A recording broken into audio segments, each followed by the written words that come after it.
Hi everyone, welcome back to my channel. My name is Emily and today I have my Contemporary-a-thon TBR. This is the fourth round of the Contemporary-a-thon that the hosts are putting on, and this is my second time participating, and it was one of my most successful read-a-thons that I participated in last year, so I am super excited to take part once again. This read-a-thon starts tomorrow, Monday, February 11th, and goes until Sunday the 17th, and there are 7 different challenges to complete, and there are 4 hosts. Chelsea from Chelsea Darling Reads, Natasha from My Reading is Odd, Julie from Pages and Pens, and new to this round of Contemporary-a-thon, Melanie from Mel to the Any. All 4 of them are fantastic. I will link them down below. Again, this is a wonderful read-a-thon. The challenges are great. I'm so excited to participate once again. So without further ado, I am going to go through my list of books. I did pick out 7, one for each challenge in particular, but there are multiple that do sort of double up and count for more than one challenge. So I'm not going to pressure myself to read all 7 because I know that's probably not going to happen, but if so, that'd be great. And so yeah, without further ado, let's jump in. So the first challenge is to read your most recently acquired contemporary. So whatever you have purchased or checked out from the library or been gifted most recently. And for this one, I am actually buddy reading a book with my friend Carrie from Carrie the Book Bell, and we are reading Forbidden Crown by Victoria Pinder. So Carrie and I decided that we wanted to do a buddy read together, and our instinct was to go for a trashy, smutty novel, and this one is pretty short too, so it's going to be like perfect for Contemporary-a-thon, which we are both doing, and I'm excited to read it with her. I think it's going to be one heck of a ride. Honestly, I couldn't tell you much about it. I know that it's about a prince who like needs to marry for some reason and decides to marry some like American stranger. That's all I know, but I love stories with that premise, fake relationship and dating and marriage and whatever.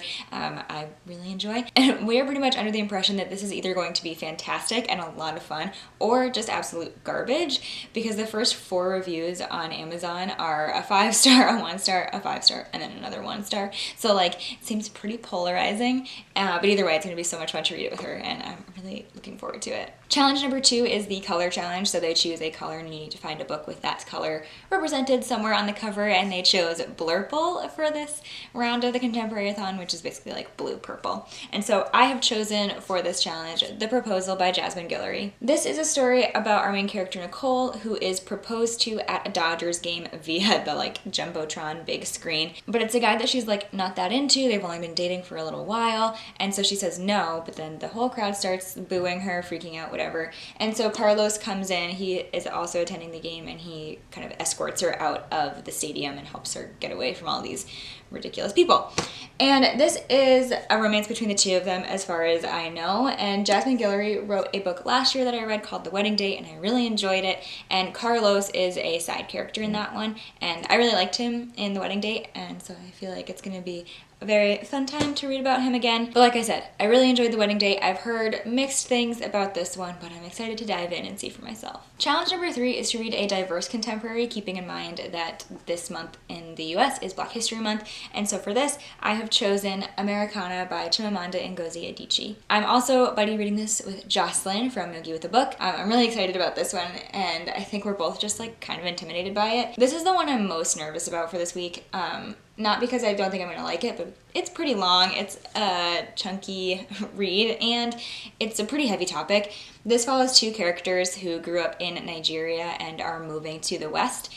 One character moves to the US, and the other moves to London, and it's about just experiencing their Black identity in a totally new way in mostly white countries, and that's really all I know about it. I have heard only incredible things about it though, so I'm really excited to dive in. This is one that I like desperately want to read, but I'm just intimidated by it for whatever reason, but hopefully reading it with Jocelyn will help, and we can get through it together. Challenge number 4 is to read a dark, emotional, or taboo contemporary, and for this I have chosen Long Way Down by Jason Reynolds. This contemporary is about a character named Will whose brother was recently shot and murdered, and after that he is in an elevator writing down, I don't know if it's like in the hospital or if it's in his apartment building or what, contemplating his revenge essentially and what he's going to do to get back at his brother's murderers. And the story is told in verse, and it takes place over like 60 seconds when he's in the elevator, and I imagine it's him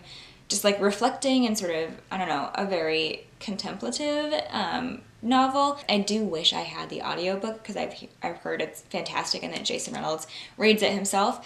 But either way, I'm definitely going to read it this week. I think it's going to be really hard-hitting and emotional, but I'm really excited to read it, as weird as that might sound. Challenge number 5 is to read a contemporary that you meant to read in 2018 but never got around to. And for this, I am reading Little and Lion by Brandy Colbert. This is a story of our main character, Suzette, who is coming home from her East Coast university to, I think LA is where she lives, because her brother Lionel has recently been diagnosed with bipolar disorder. So she wants to be there to support him and sort of help him as he learns about this new part of his identity and what it means for him. And somehow I think there's a love triangle involved where Suzette and Lionel fall in love with the same girl. That's really all I know about it. I've heard there is great queer rep and bipolar rep, so hoping that is true. And yeah, I put it on a TBR for the Yule Witch-a-thon last year and just didn't get around to it.